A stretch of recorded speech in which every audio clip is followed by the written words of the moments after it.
Bonjour, messieurs les journalistes. Nous avons une petite communication adressée à nos frères et sœurs, les chrétiens catholiques.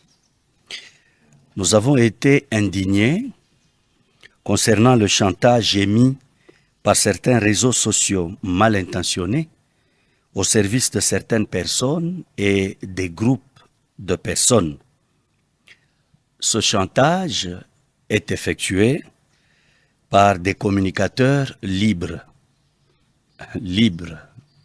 mais esclaves de la monnaie naturellement, qui se nomment des influenceurs, mais des influenceurs de mauvais goût. Ils disent que le pape Léon aurait suspendu Monseigneur l'archevêque de Lubumbashi sans passer par des voies officielles de l'Église et sans considération aucune de l'exercice du droit dans l'Église. Comme première réaction, nous avons ri parce que nous avons constaté le degré très bas de l'ignorance de l'Église, de ses pasteurs et même du fonctionnement de l'Église. Nous n'avons pas voulu réagir contre ce chantage pour ne pas donner de l'importance aux chanteurs mal intentionnés. Malheureusement, notre silence ne répond pas à l'agitation de plus d'un de nos chrétiens. Ils ne cessent de nous appeler, il y en a qui se déplacent, qui viennent nous chercher pour nous poser des questions, et puis d'autres nous envoient ces messages sans arrêt et qui disent « c'est pour cela qu'on ne voit pas Monseigneur l'archevêque, personne ne réagit, il y a un silence, où serait l'archevêque ?» Certains apprennent qu'il est à Luanda, d'autres disent « non, il est à l'évêché enfermé ». Bon, alors nous disons non, pour mettre fin à tout ça, nous allons expliquer le rôle d'un évêque. D'abord, pour rassurer ces chrétiens qui nous appellent, nous disons que nous pouvons commencer peut-être par la procédure de suspension d'un évêque, peut-être même pas parce que ce n'est pas ça la question. Comment est-ce qu'on peut annoncer la suspension d'un évêque? Il n'appartient pas à un média quelconque d'annoncer qu'un évêque est suspendu, non. Nous le savons, nous l'avons déjà vécu, c'est l'annonciature qui nous l'annonce, et la SENCO. La SENCO, c'est le secrétaire général de la SENCO, qui est Monseigneur Donatien Cholet Baboula. Donc, ce sont les voies officielles. N'allez pas perdre notre temps, nos forces, nos énergies à aller critiquer les documents qui circulent, qui n'ont aucune en-tête de l'Église, et qui ne répondent même pas aux normes de l'Église. Donc, Monseigneur Fulgence Mouteba, archevêque métropolitain de Lubumbashi, l'est toujours, et il est encore très fort, et même très fort, pour pouvoir mener sa charge de pasteur. Et pour nous rassurer, pour nous calmer, son Excellence, Monseigneur Fulgence Mouteba, fait très bien son rôle prophétique dans notre église de Lubumbashi. Il répond aux recommandations ou aux enseignements de l'Église par rapport à tout ce que vous le voyez faire. Il n'est pas en dehors de sa mission. Nous savons que ces bruits sont sortis autour... en fait, nous le savons, il est à Luanda. Et beaucoup savent pourquoi il est à Luanda. Je n'ai même pas besoin de le dire ici. Tout le monde le sait. Ensuite, ces homélies autour de la Noël ont prôné pour une considération ou l'estime de l'homme, de la personne humaine. Il n'a fait que replacer le contexte de la naissance de Jésus-Christ, Dieu qui se fait homme sur terre. Il a essayé d'actualiser avec ces mots très simples, mais très poignants. Peut-être que certains ne le savent pas. Il y a un document qui se retrouve dans un livre nommé les 16 documents conciliaires. C'est le Concile Vatican II. Là-dedans, il y a un document qui s'appelle décret aussi. Le décret Christus Dominus. En français, c'est la charge pastorale des évêques. Dans ce document-là se retrouve le chapitre 2 qui parle des évêques et les églises particulières ou les diocèses. Je demande à tous ces détracteurs d'aller parcourir les documents et de rechercher le numéro 12, 13 et 19. Là-dedans, vous verrez comment est-ce qu'un évêque ne peut pas se taire, surtout au numéro 12, où en période de guerre, en période de paix, en période de trouble, de violence, un évêque est censé enseigner. Il doit orienter les groupes, il doit orienter les politiciens. D'ailleurs, le numéro 19 le dit qu'il doit être très libre. Il doit être indépendant. Et son indépendance doit être parfaite, irréprochable, vis-à-vis des pouvoirs publics. C'est pour qu'il soit à mesure de dire quelque chose selon la vérité. Donc, quand vous entendez que l'archevêque prend la parole, il répond, il obéit aux documents de l'Église. Et il est en Angola, parce que le numéro 13 dit qu'il doit promouvoir le dialogue lorsque ça va mal. C'est pour cela que vous entendez la SENCO parler de ce dialogue avec les CC, ce fameux dialogue-là que tout le monde attend. C'est dans les charges d'un évêque. Parce que certains, quand vous lisez ces trucs-là dans les réseaux sociaux, vous apprenez que non, les évêques, parce qu'il fait la politique. Non, il ne fait pas la politique. Il fait juste son rôle que l'Église lui recommande. Et d'ailleurs, il est très bien coté par le pape Léon XIV. Parce que c'est un évêque debout. Un évêque qui sait parler quand il le faut. Il ne parle pas seulement pour... Non. Et ce qu'il dit quand on l'analyse, quand on y va dans le fond, bon, on peut dire qu'on ne sait pas le contredire. Et peut-être un dernier document, c'est la doctrine sociale de l'Église, parce que je ne peux pas achever mon speech sans évoquer cette doctrine sociale de l'Église, mais je prendrai plutôt de quelle manière nos deux papes, Benoît XVI et Jean-Paul II, évoquent ce beau document dans leurs encycliques. La première encyclique que je peux citer, c'est celle de Jean-Paul II. Jean-Paul II, dans Centesimus Annus, au paragraphe 59. Jean-Paul II dit que la doctrine sociale de l'Église devrait avoir une importance très capitale. Elle doit en fait atteindre une dimension interdisciplinaire, c'est-à-dire que lorsqu'un évêque s'adresse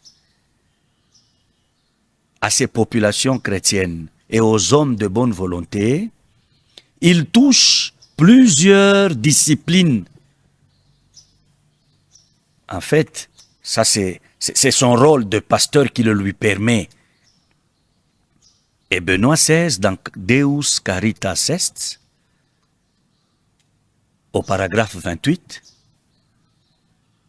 lui aussi revient, mais il dit à ce que la raison et le droit naturel par rapport à un humain, hein, c'est que la raison réfléchisse pour que les droits soient pratiqués naturellement, pour qu'un humain s'épanouisse dans le monde. Donc il ne faudrait pas oublier la réflexion par rapport à notre vie.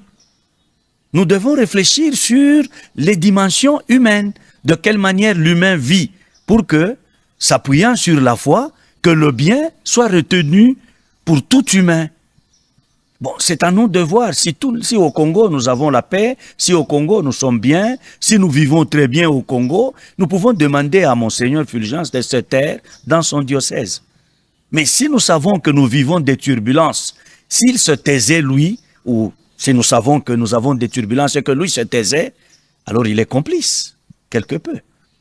Il s'est tenu debout par rapport à son diocèse et pour crier haut et fort, pour dénoncer ce que le bas peuple, le commun des mortels, ne peut pas Alors, voilà ce que je peux dire comme un speech.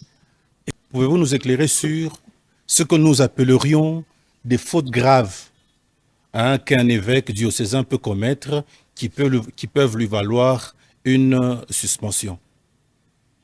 Je laisserai cette question au domaine du droit, mais d'emblée, parmi les fautes graves, il y a le reniement de la foi chrétienne.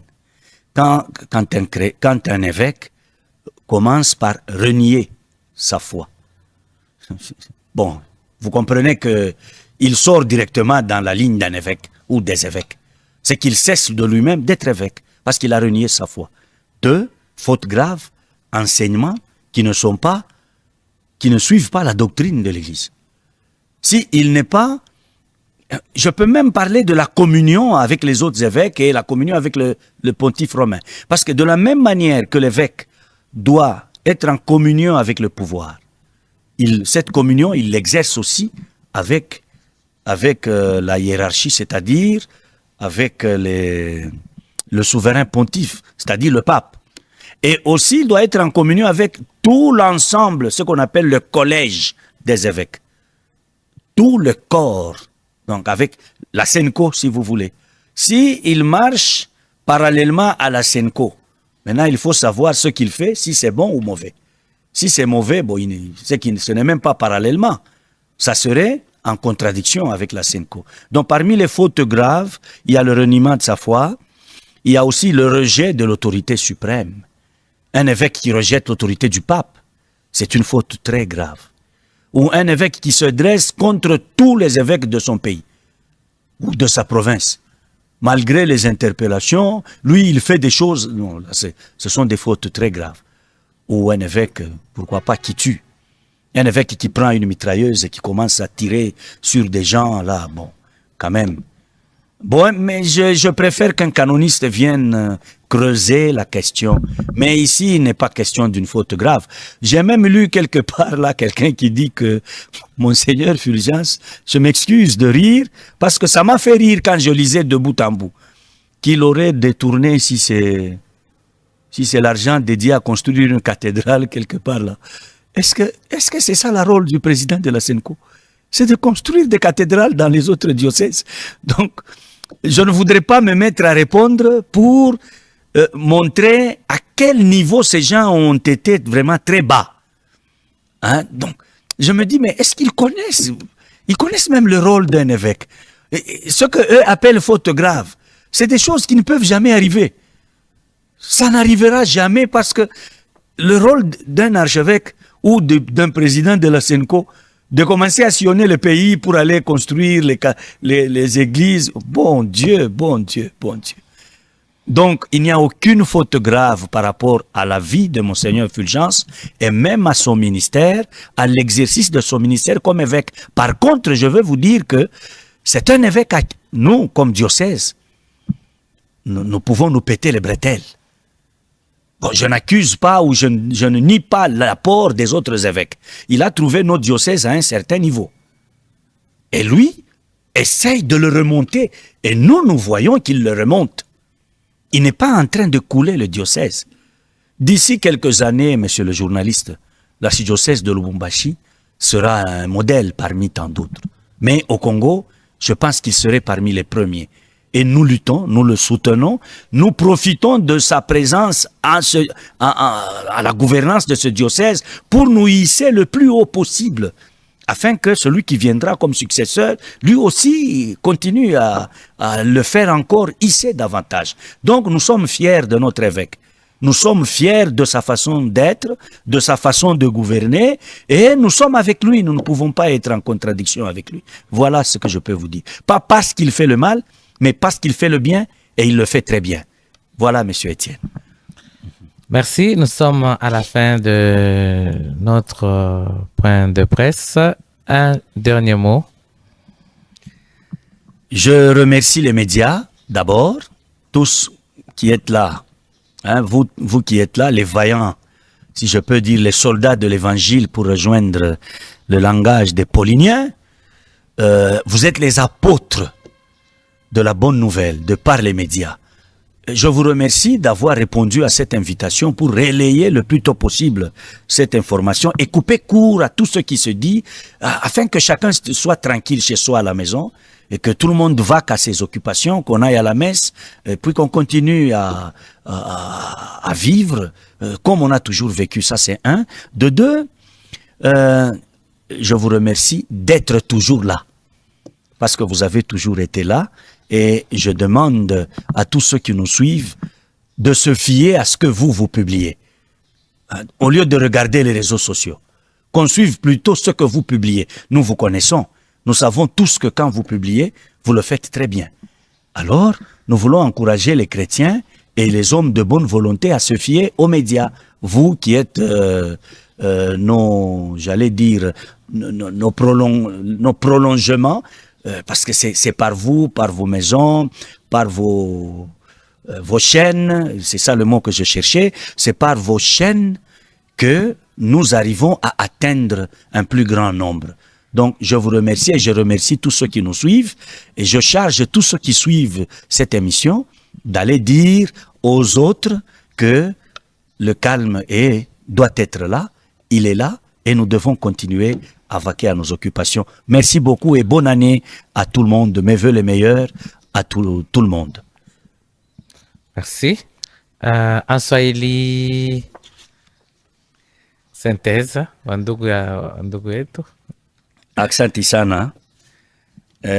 Ninatamani kushukuru jinsi gani nyinyi mnaotumikia, tutasema ni mamedia, kwa kuweza kufikisha sauti yetu kwa wale wanaotufuata na wale wengine wanaokuwa na huzuni mioyoni mwao. Wanahuzunika kwa sababu wengine wanazania kama akina baba askofu wetu yeye anapigwa na papa wa Roma, anamsimamisha kwanza kwa sababu ya mabaya fulani ile yeye aliyoyatenda. Tunasema hapana, iko vile. Akina baba askofu wetu wa Lubumbashi Monseigneur Fulgence Muteba anaendelea na kazi yake, hakuna suspension hata moja kwa ajili yake. Kazi yake inaendelea na iko katika usawa. Kwa sasa hivi anaifanya mzuri na tunatamani kuwajulisha kama eko katika umoja na papa na katika umoja na maandiko wala marekomandasyon ya eglizi yetu Katolike. Yeye anayafuatilia mzuri sana. Donc tuwe na katika ukimya, tumuunge mkono, tumusaidie katika maombi, sala zetu tumkumbuke Mama Maria amuunge mkono, kwa sababu bale muko naona banaandika mu mamedia ile marezo sosio beko natafuta tule bibaya twake juu batuseme juu ya kumudekuraje. Iko sawa beko natafuta kumpika mukuki juu yeye achoke kidogo. Tunasema hapana, eko na nguvu yake yote na anaendelea kumtumikia Mungu ndani ya eklezia yetu ya Lubumbashi. Aksanti kwa wale wote wanaonifuata na aksanti kwenu wote na watakia bonane. Yes. Mwaka mpya. Aksanti. Merci. Merci d'être là.